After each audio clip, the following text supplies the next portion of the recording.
Hurty Feelings by Helen Lester, illustrated by Lynn Munsinger.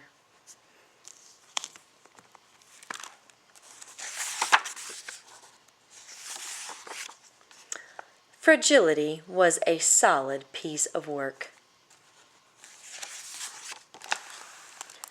When she walked, her world wobbled. In the hippo game, sink to the bottom, she was always the first to touch mud. Her strong jaws could munch a field of grass faster than any lawnmower, and she never cried when she stubbed one of her toes, or all 16. But if injured toes didn't bother Fragility, something else did. Injured feelings. Fragility was fragile. When someone said, "Fragility, you look so nice today," she would wail, "You hurt my feelings." Nice? Do you know what else is nice? Cupcakes are nice. So you're comparing me to a squishy cupcake. And with that, she would flop on the ground and weep.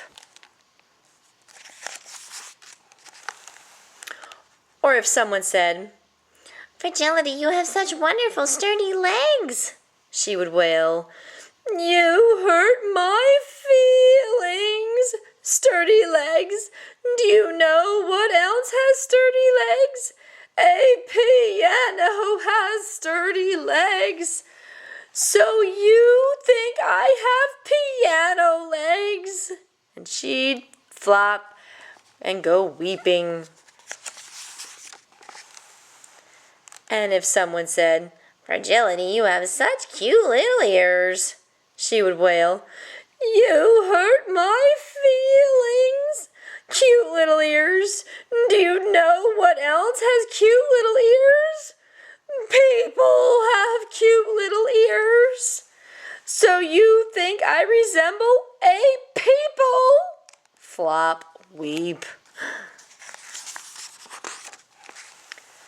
As time went by, the other hippos, fearing she would throw more fits, stopped speaking to Fragility, and she became a big, solid piece of loneliness.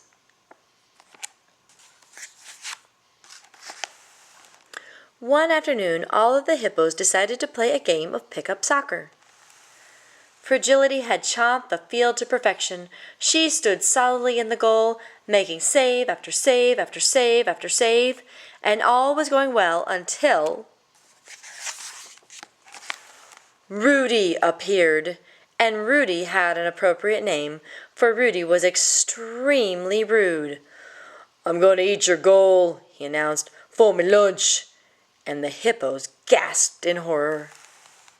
"Step aside, big solid thing," Rudy bellowed at Fragility. "You're blocking me lunch. I'm hungry and I don't have all day." Fragility was frightened, but she was a solid piece of work, the protector of the goal, and thus she stood her ground. So Rudy, who knew of Fragility's fragile feelings, decided to dissolve her with insults. "You," said Rudy with a smirk, "are very gray and pudgy." "Very gray and pudgy?" wailed Fragility. "Do you know what else is very gray and pudgy?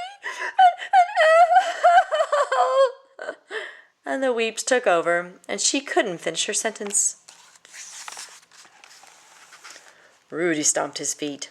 "There's no such thing as an L, and stop weeping on me lunch. By the way, you got legs like tree stumps." "Tree stumps?" wailed Fragility. "Do you know what else has legs like tree stumps? And the weeps took over, and she couldn't finish her sentence. Rudy jumped up and down. "I've never heard of an LLF, and I repeat, stop weeping on my lunch. You're making it soggy. Have you noticed your ears are just plain weird?" I'm weird-eared?" wailed Fragility. "Do you know what else has weird ears? An elephant." Weeps and all, she finished her sentence. Elephant? Wondered Rudy. Seriously? Elephants have weird ears? He trotted over to the water tub and gazed at his reflection, and his big, floppy, weird ears, and his tree stump legs, and his very gray, pudgy body.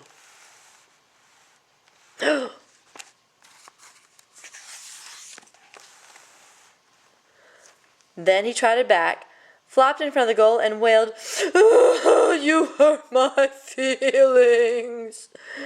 Seeing the big bully in such a state, Fragility couldn't help but feel sorry for him. She brought him wet washcloths to soothe his red eyes and tissues so he could blow his trunk.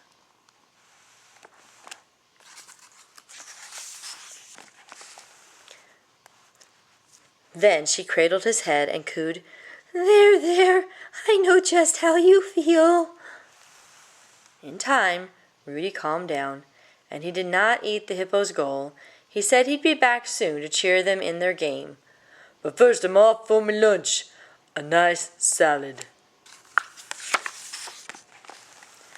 As he lumbered away, Rudy called, "Fragility, you're a solid piece of work." "A solid piece of work?" she cried. "Do you know what else?" And then she stopped short, smiled sweetly, and said, "Why, thank you." The end.